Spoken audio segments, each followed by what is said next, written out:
Thank you, Dan. Thank you, everyone, for being here. Thank you to our panel. Looking forward to a great discussion. I'm going to do my best to not mix up my Craigs. I think it's the first time I've ever had a panel with two folks with the same name. We'll do our best here. Want to start, we just heard a great, Jane's family business journey, and wanted to maybe start by just hearing a little bit about each of your own family business journey. Did you plan to come into the family business right away? Did you had leadership transitions recently? That kind of thing. So Katie, why don't you start us off with your family business journey? Thanks, Arthur. Sure. We're a 128-year-old business as of 2 weeks ago. So and I'm fifth generation, as you heard. So we've had multiple transitions. Similar to Jane, I grew up not necessarily believing I'd come back into the business, but I knew my dad had a really interesting job, and our business was really interesting. So I spent a ton of time doing all sorts of things, from picking up the pipe yard to cleaning displays in showrooms to data entry and everything in between. But went away to school, and my father really recognized the fact that working outside the business would give us a lot of tools if we did come back into the business, which I think was his ultimate plan, sort of like Jane's father. But also would give us great ability to stand on our own 2 feet, should that be the choice we determined. My father never interviewed for a job. He just came into the family business, and that's what he did, and recognized that made it difficult for him, in some ways. So I did my 5 years outside the business, and he came back and asked if I would be interested in coming in. And I said no. But after a while, he continued to ask, and I said, well, what would I do? What would it look like? Tell me more about the role that I would have. And at the time, my cousin was already in the business as our CFO. And so that role was taken. My background is as a tax attorney, so finance was also my background. But we had just made an acquisition, and he said, will you help me integrate this acquisition? And that's what I was doing in my role at Deloitte at the time. So it became even more interesting. And fast forward, here I am a little over 10 years later in the business today. Our business has grown substantially since my father took over, and the business I inherited was very different. But at the same time, we've brought our family along with us on this journey. We have annual family meetings. I'm sure we'll talk more about the family governance piece later, so I won't go too in depth.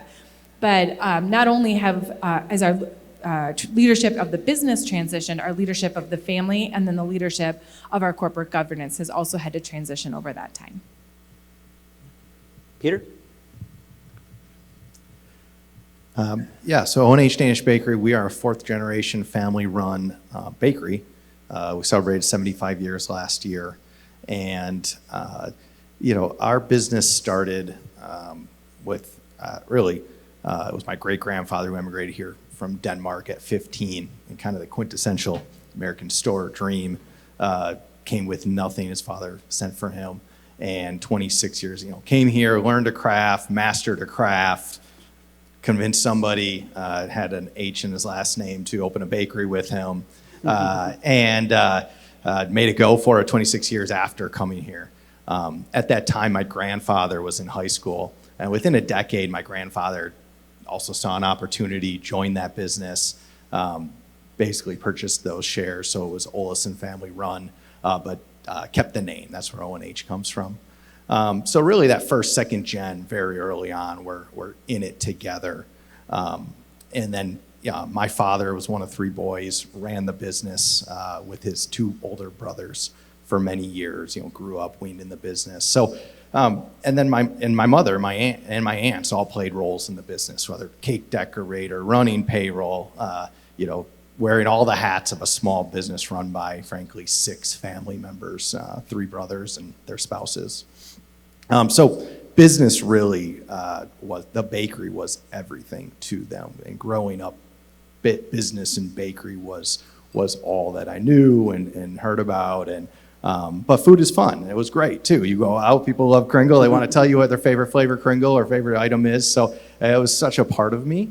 But that said, my father always also told me, probably as I was getting into high school, don't ask for a job out of school. He also went right into the business, and I think he saw that there's an opportunity here for you to go out and do something else and make sure that if you come back into the business, it's for the right reasons, and you know you want to be here.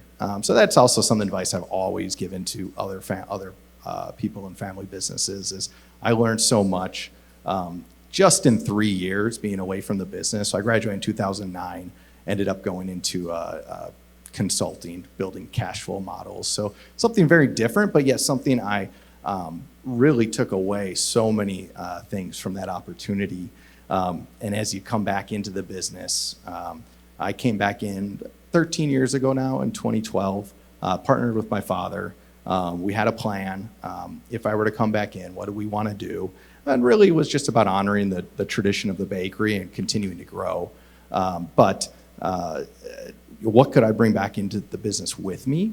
And making sure that, you always know there's a choice and you're here because you want to be here, you're proud of it, and you're here to make the business and life better. So that's how I transitioned back into it.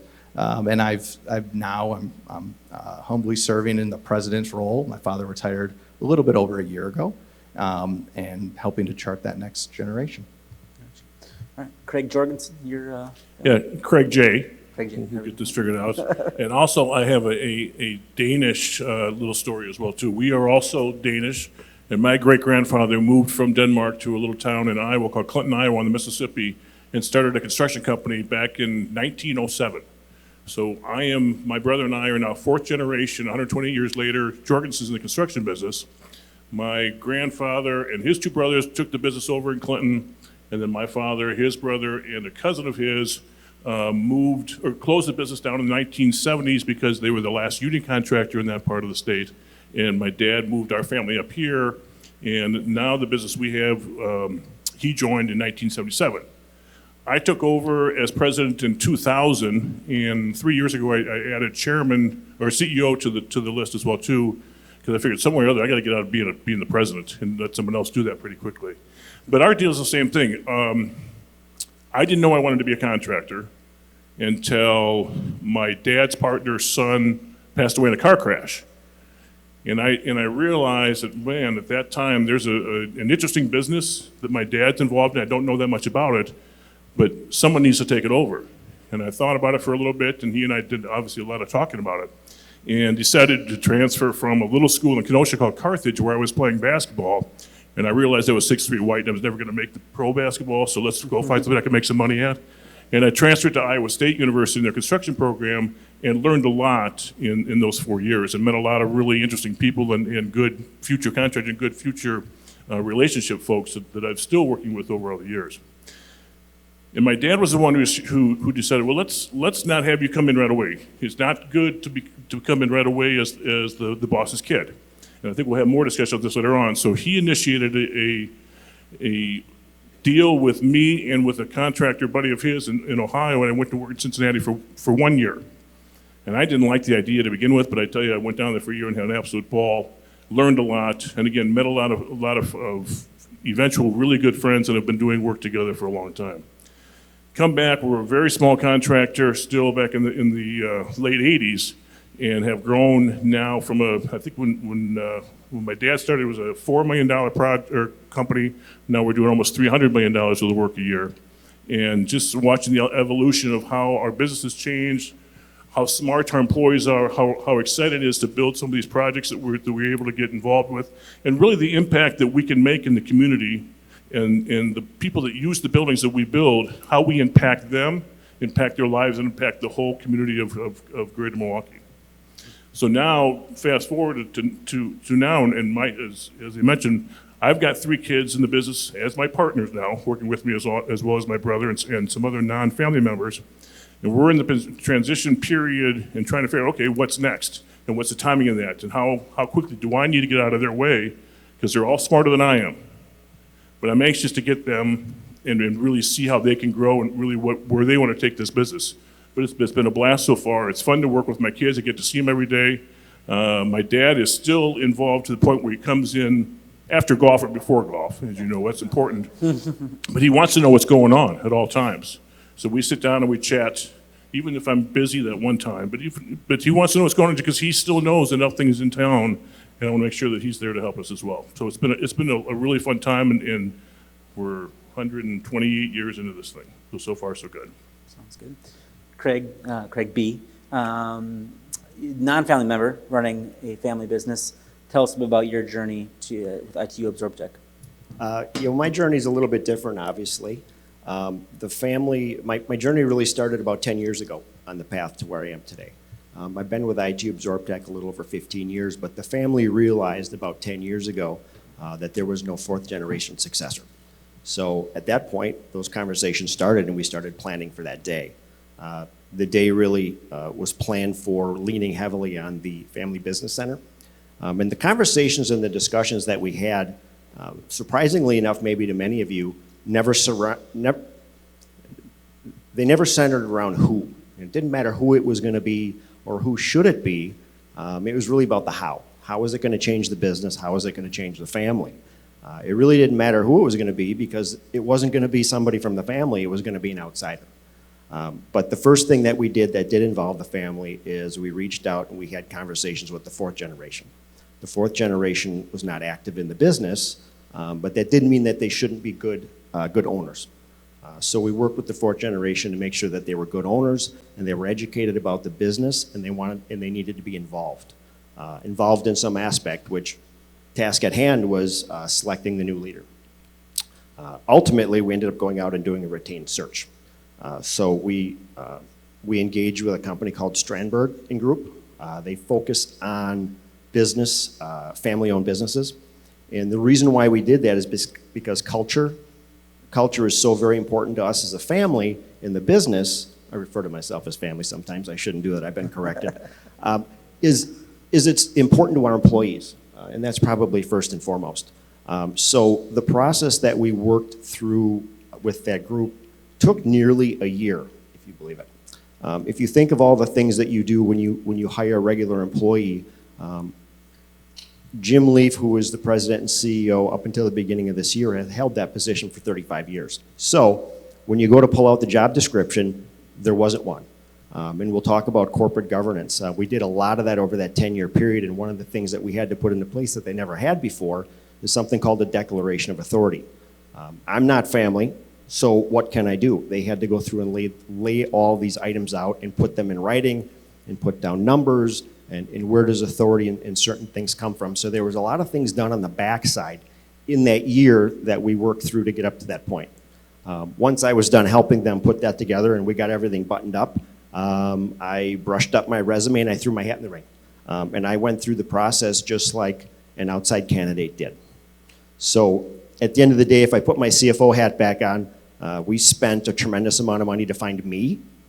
However, I, as well as the family, think it was a very worthwhile exercise to go through a big learning experience of how is this going to change their family, what do they want things to do.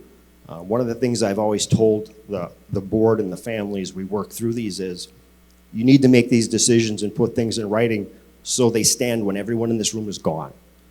And that was one of the things that we did. So the worthwhile exercise that we went through, it was expensive. It took a long time, but at the end of the day, the family, the third and the fourth generation, they made the right decision. They feel like they made the right decision rather than taking that path of least resistance. Let's maybe kind of touched on the idea of working outside the business a few different points in time.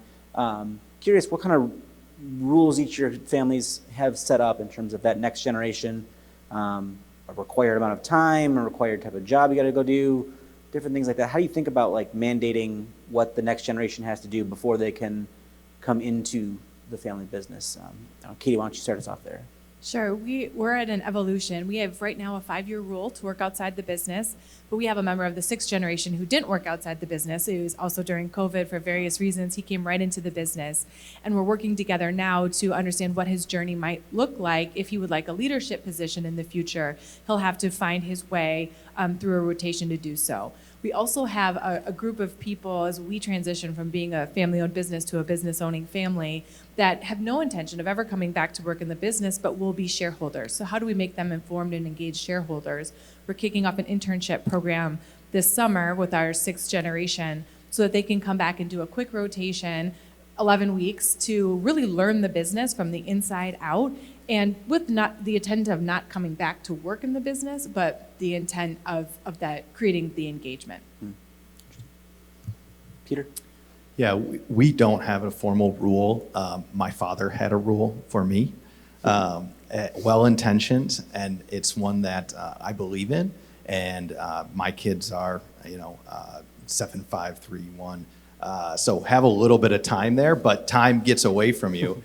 And it is something we're going to put into place. So, and again, I've worked, and being a bakery, we know a lot of other bakeries, a lot of other small companies. The belief is twofold with the rule. What can you bring back into the business? And every day is not perfect, no matter what you're doing, right? It's good to look yourself in the mirror and know you're here because you want to be here. You have values, other places, and really puts things into that social emotional perspective. So for all those reasons, believe in it, but we do need to structure it. Well, I mentioned before that it was a 1-year commitment for both my brother and me back in the late 80s and early 90s. Since then, we have extended it to 2 years for our children, and we've kind of moved a little bit along with that too, where we wanted them to go to a city that they weren't familiar with. So it's really quick. You got to become a grown-up really fast if you want to have friends, do things on the weekends, meet people, get out and enjoy a city. So my 2 boys actually both went to the greater Dallas area. Didn't know anybody, maybe a college buddy or so in there, but they got along really well when they wanted to make some friends and go out on Friday and Saturday nights. So it worked out really well. And my daughter had 0 interest in the construction business back when she graduated from school, so she did some other things, but went to different cities that she had not, didn't know too many people there either.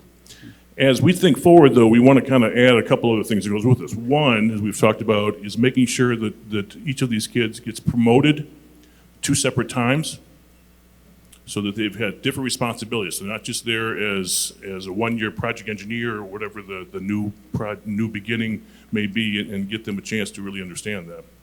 And the other thing is they're not expected to come back. Our kids were never said, okay, even though you're going someplace, you need to want to come back.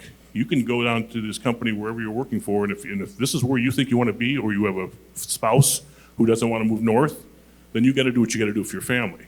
But all 3 obviously are back because they wanted to come back, but that's not necessarily how it had to be. And then Craig, do you have any, the 4th generation obviously not? Sure. Yeah, there's no 4th generation that are active in the company, but the one thing I could add from a different perspective of the 3 3rd generation that were active in the business, none of them had worked anywhere else other than the family business. But what they do on a regular basis is they bring that up and they say that to the group to facilitate bringing in outside ideas and bringing things forth. I'm going to shift kind of the governance conversation. We've alluded to it a few times. Craig, as you guys were kind of going through that work of laying things out and putting things in writing, like you said, what was that process like? What kind of system did you guys come up with to establish and put things in a structure? It was a long process, like I mentioned, about 10 years ago, and that's really when the process started. Jane, I don't know that Jane knows this or not, but we went to the outside with our board. One of the things that we did is we brought in outside advisors. And one of the first advisors we brought in was a gentleman by the name of Bill Shent, who was the CFO, retired CFO and board member for Blaine's Farm and Fleet. Worked with him, a tremendous amount of knowledge that the individuals brought forth that we didn't have to just help us guide and throw ideas out there. We built out the board, we built out committees, we worked on our bylaws, we worked on all of the legal documents and things that we knew existed and we had, but they didn't look like they needed to be for us to take this next step, putting somebody from the outside in place. And again, I keep coming back to what I used to say in these meetings is, we need to write this so when we're all gone, a reader understands what you as the family wants. Craig, Jay, how much of a structure do you guys have in place at VJS? Absolutely none. So it's interesting. Years ago, my brother and I brought in a board, and as Jane mentioned before, it didn't work out great because they didn't understand our business, and we didn't push it too much because it got to be kind of a pain. They're coming again this quarter. Okay, we got to get our stuff together. So what we've done instead is that both my brother and I have different peer groups.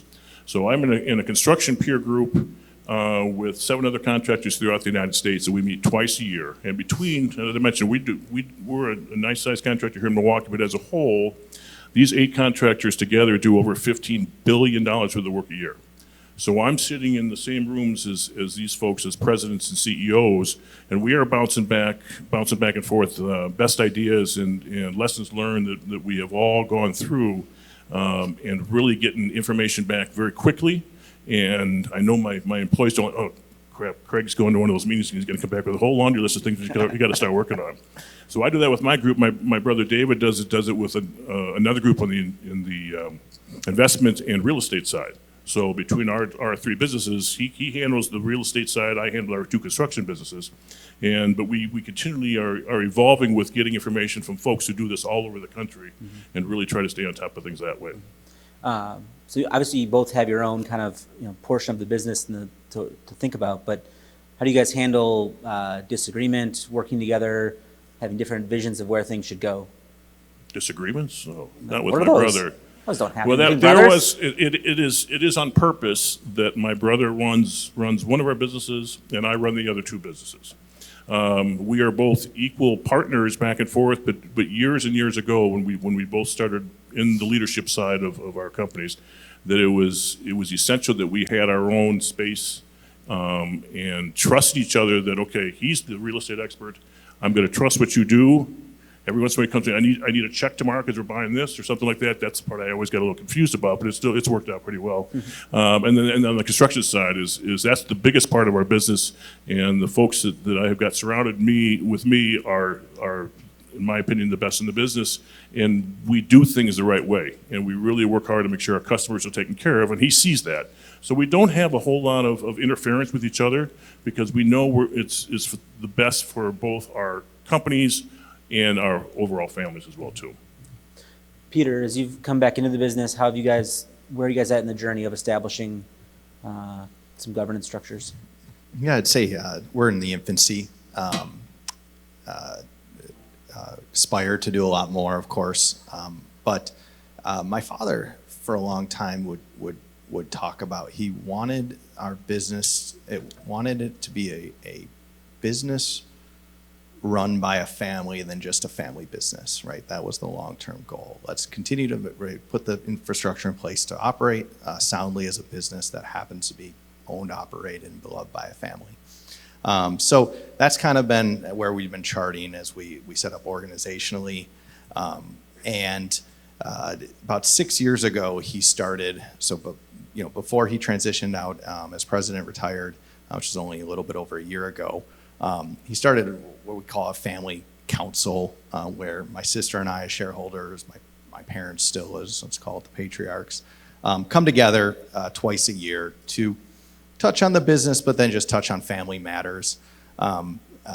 My sister, also shareholder, not active in the business, not really active in the business, but her husband, very active, very strategic in the business, heads our sales and marketing, and very talented. And my wife is Dennis, not in the business. So all 6 of us come together and just talk on matters about the business, but then just family matters as well, in trying to set up more of the structure, family harmony. Some would say, what have you accomplished in 6 years? Not much, but the glass half full is we still meet, we're meeting regularly. We're starting to have some deeper conversations and put some structures, talk about we need to put structures in place before the next generation comes. But they take time, or at least I'm sure they can be done quicker, but it's nice when you have a little bit of time and can do them still, quaintly, I guess would be a nice way, but we're headed that way.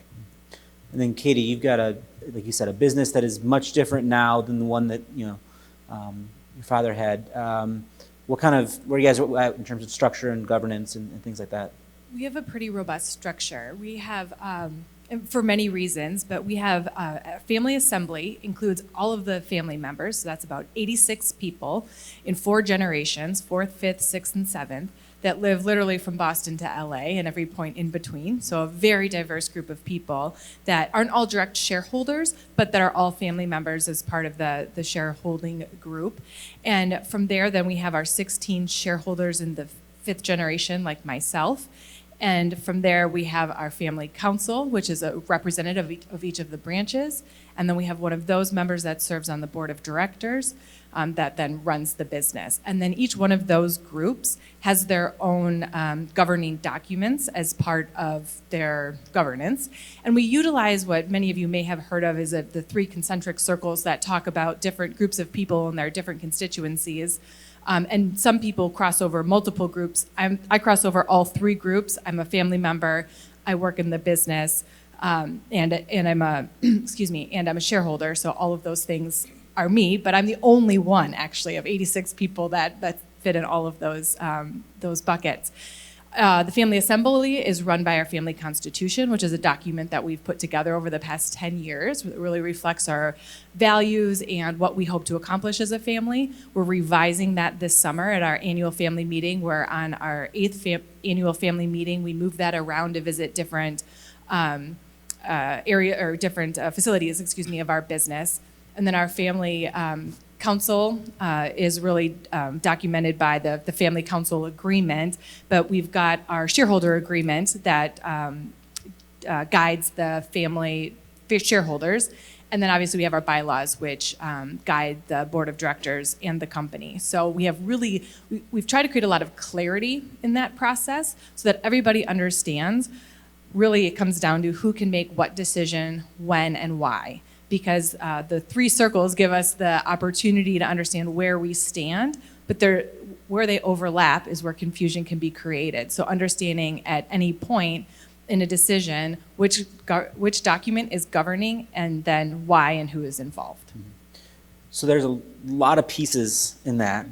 I'm guessing this wasn't created in one weekend, but how did you get to that? How did you get started, and how do you get to that point? And then also, how do you think about, like you said, working through it, your annual meeting this year, how do you think about making changes and revisions to it? It's taken about 10 years. We've had an outside board of directors since the mid-90s, and they've served to help guide us in some of that as well. Jane and I have bonded over the Northwestern program. We've utilized that as well. It was important to our family to have an academic approach to how we are going to tackle all of this work over the last 10 years. We've used various different business consulting groups to help us as well, because there's a really well-established body of work around this. There were many family members who said, hey, we've got a free weekend. What's everybody else doing? Let's just pick a family we like and do what they're doing. But that really doesn't work, because every family has its own dynamics, let alone the family dynamics. Your business also has its own dynamics. So being able to blend those and maybe using best practices from different families and overall theories or strategies that are well established and researched and documented is really helpful, because it creates the credibility. It's not just maybe Katie's idea because she happens to be CEO right now. It's really, this is something that is a well-established principle and fits our family well for all of these reasons. When we think about needing to evolve them, they really need to evolve with our family and our business and how we want to approach that. We've recently crafted a redemption document, because we've recognized that out of all of these people, maybe that member of the 7th generation who lives in Texas doesn't really want to be the shareholder of a plumbing distribution business when they grow up. So what are their choices? We talk about it as our release valve. It allows somebody to say, hey, this isn't really what I want to do. I don't need to be mad at my family and upset that I'm stuck with them. I have an opportunity to make a choice for myself that will allow me to stay part of the family and work with my family and know what that looks like. So again, creating clarity amongst all of it is critically important. I've got a few different variations of this question, the texts. Basically, how do you find the outside board members and kind of figuring out, Jane talked about, ones that are a fit. How do you think about that part of finding that outside help? And I guess similar question on the consultants, kind of thinking about finding the right fit there. I can answer the consultant piece first. We've had 4 different consultants, so we didn't necessarily hit a home run on the first one, but they've helped us in various different ways over the course of those many years. We needed someone to get us started, someone that my father had met at a meeting like this in Chicago and said, hey, I think this person would fit with our family. She got us started, got us over the hump of why we're doing this, and got everyone together in the room to get started. We evolved to someone else that just wasn't a great cultural fit for our family. We interviewed them and went through it. We got through our meeting. We said, you know what, that was kind of flat. That wasn't quite right. Let's do something else. And then we moved on to the next person. And now we've been with the same consultant for about 5 years. So we feel like we have found a really good fit. Part of that was as our sixth generation has grown up and become more engaged. The oldest member of that is 31 years old and the youngest is 1 year old. So it's more that those people in their 20s and now into their 30s, as they said, hey, what about me? We recognized we needed to have a consultant that also jived with them. It didn't necessarily matter to those of us who were older. It did matter, but we also needed to think about both things. And we've used Northwestern and other networking resources, again, like meetings like this, to help us find those people. For our board of directors, we started as a lot of our most trusted advisors and our attorneys, our CPAs, and then other people, again, at networking events like this that were just really intelligent at family business and could give us some of those insights. And as we've, again, evolved to having a more sophisticated business with more sophisticated needs and interests, we've used both an outside search firm and we've also used just our networks of our other board members to help us find. We go through a pretty long process, about 6 months of interviews, meeting the executive team, meeting the other board members, and then about a 3-month onboarding plan. We've got a big, thick binder that we say, oh, thanks for joining our board, here's your homework. But we really want people to be serious about it. We lean on them. They're a fiduciary board of advisors is really important that they have the best interest not only of the business, but also the family and the shareholders at heart. I got to add a little bit to that. Family Business Center has guided us, but when you go out and you look for one of these outside advisors, it's just kind of like a job interview is what we've learned. There's a tremendous amount of wealth out there with individuals who are in various stages of their life and they want to do these things for a variety of reasons, whether they're retiring or just want to be involved in something else. They bring to the table what we've found. I like to look for and bring people on, if you think about your own business, people that you can't afford to hire.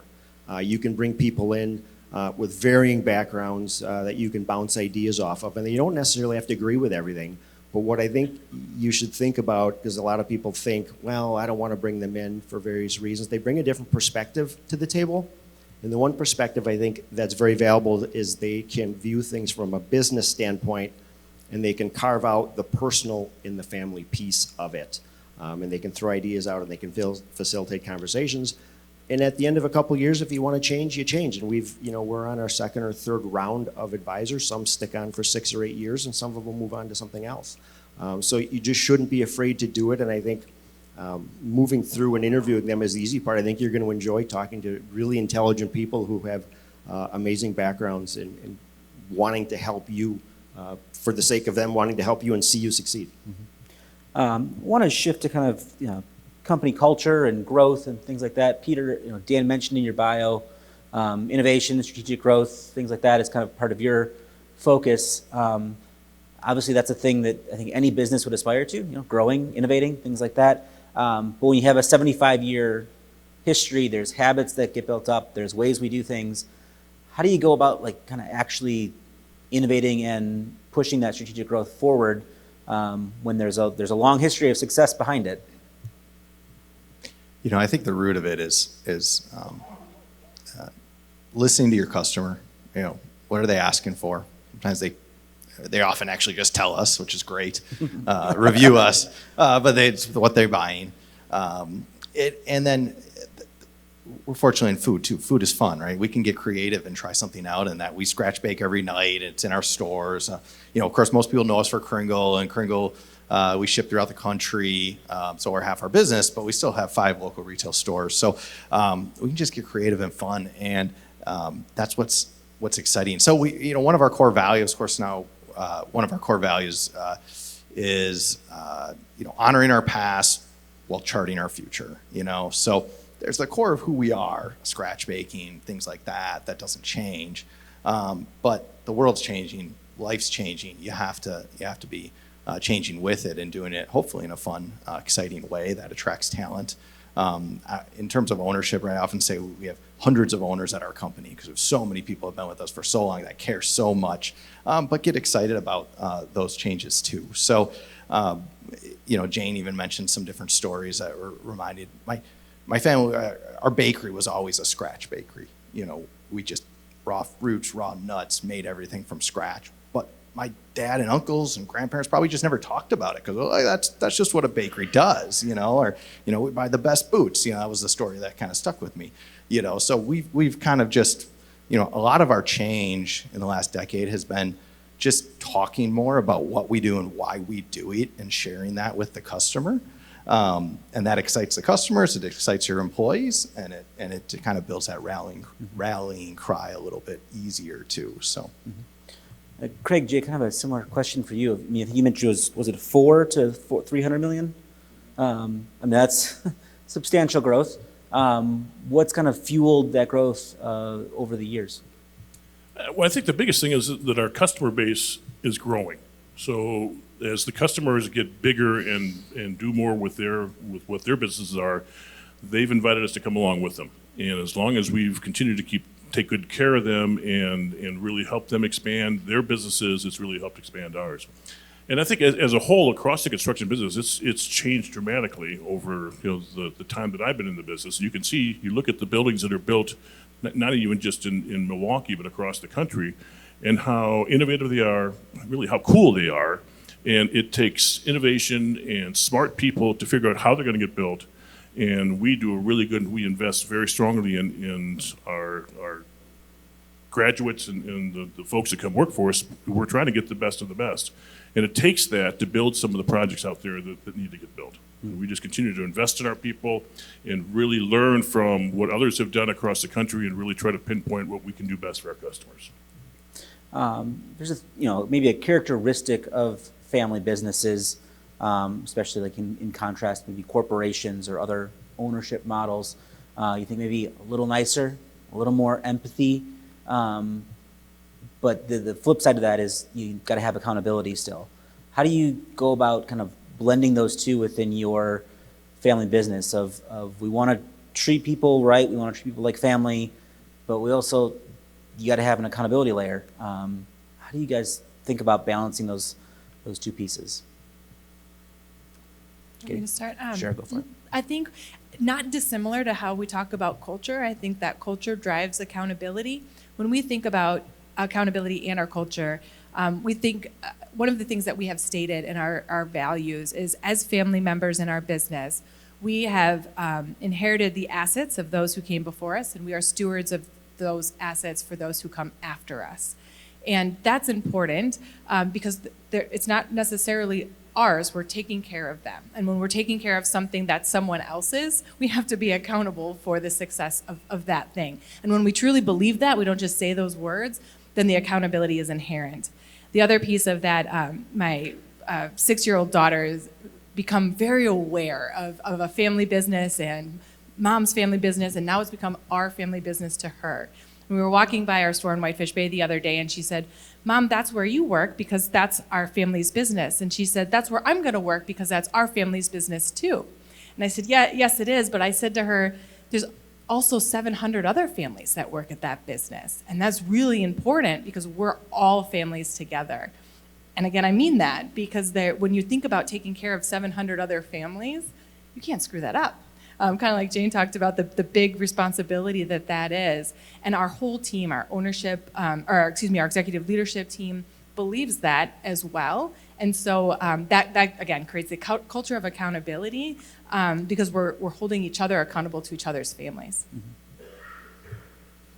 Your thoughts on the accountability front? Yeah, I mean, accountability, being family business, being a nice family, which I think a lot of family businesses are, it's hard. The accountability piece can be very hard, especially when you work around people that have put their blood, sweat, and tears in it for my entire lifetime.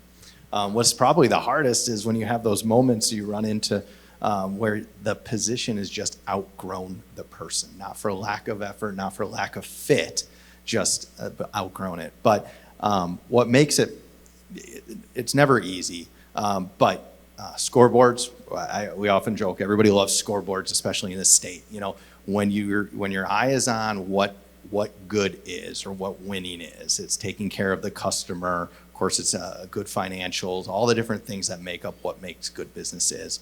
It makes those conversations so much easier and understandable. And that's where we've found, especially in a family business, growing the executive, let's call it executive management. We're still fairly small, but the management outside of just family members helps also bring in that accountability by having that outside perspective. And then Craig B, you have the interesting element of you're now the non-family member leading the family business. How do you think about kind of being the day-to-day representative of that family name without, it's not your last name, but it's, you're their chosen leader of the business. How do you think about kind of carrying their legacy forward in the day-to-day? Sure. I'm not family, but it is very personal to me. And that's one of the reasons why I threw my hat into the ring. 10 years prior, when we started talking about it and who it was going to be, I had absolutely no intentions of taking on this role. I was the CFO. I'd been there for 5 years. My career was going in the direction that it wanted. But when we got to the point of who do we want this person to be, I felt very strongly that it was me. In the culture, we all talk about the culture, and kind of to your last question, it's really all about the people. So every decision I make and everything that comes across my desk, I think about the family and I think about their name and I think about their values, and I try to uphold that. So when you have something going on in your organization with people that aren't fitting that culture, that core, you have to address them. And you have to be part of that, and you have to get down into those people. One of the first things I did when I took on the job, although I'd been here for 14 years, is I went on the road, and I visited every single one of our locations, and I spent several days at each one. And I spent every day at each one loading washers with people, and I rode on the trucks with people, and I got to talk to them, and I got to hear what they were saying. And that's when you really kind of get your finger on the pulse of the culture and what there really is and what they're thinking. So that's what I do every day, and that's kind of how I approached it. But it's really comes down to the people and respect. And I think that's what family businesses have, is that respect piece. But sometimes you just need to step back a little bit and make sure it's going in the right direction. Mm-hmm. I want to wrap up with kind of the transition to next generations. Curious maybe what kind of advice you all got from the previous generation as you stepped into your role, and whether you're planning to pass the same advice on, have passed the same advice on, or you have a different message for the next generation when it comes time. I know, Peter, we got a little time. 7 is the oldest, right? So we had a little time for that. But Craig J., why don't you start us off on that one?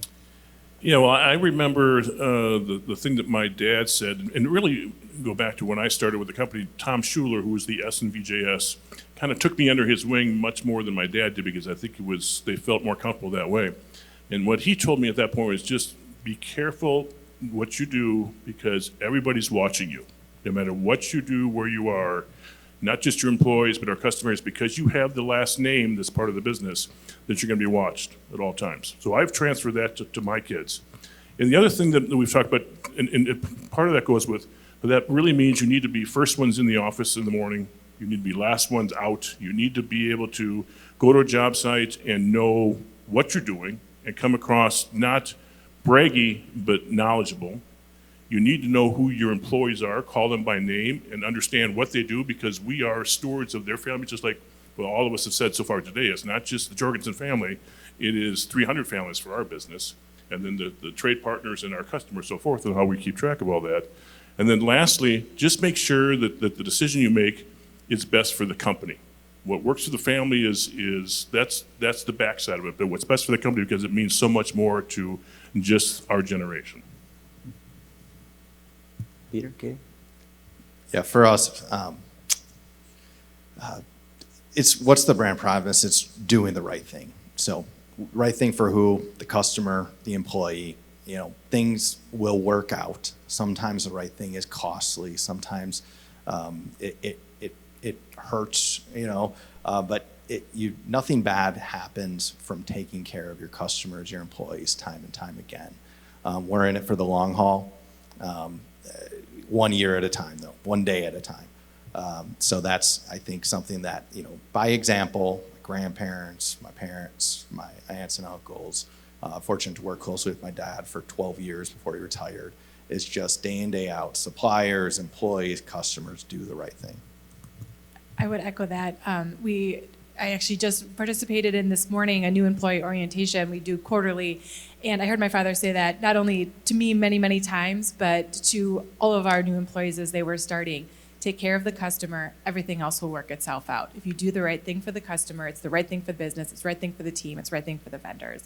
And he created both accountability in that advice, but he also created a lot of empowerment for everybody to, we have a lot of times when our employees, our teams are interacting directly with our customers on a day-to-day basis, and they need to be able to make a decision in the moment to do what's right so that customer can keep moving on with their day and take care of what's at hand.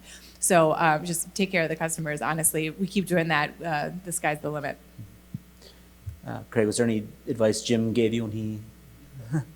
Actually, I have a funny story about that. Yeah, so I did get some advice, and it was early on when I joined the company, and the CFO and he's looking at numbers and things, and Jim said, I clearly didn't understand the family business perspective, looking at the number piece, and he said something that Katie touched on earlier on was the way they view the company really framed it up for me, and it stuck with me since that day. And he said that this company is not ours for the taking; it's to be left in better shape than when we got here for the next generation. That stuck with me from the beginning. So when you talk about customers and you talk about your employees and what do you do and what do you do right, that's always on the back of my mind, because sometimes it overshadows some of the easy answers, and it makes your decisions appear a little different than others would say. But when you factor that in, it all becomes very clear. Well, whether you're a member of a family that owns the business or a non-family member working it, that's a great sentiment to keep in mind, and great sentiment to end on as well. So joining me in thanking our panel for being part of this.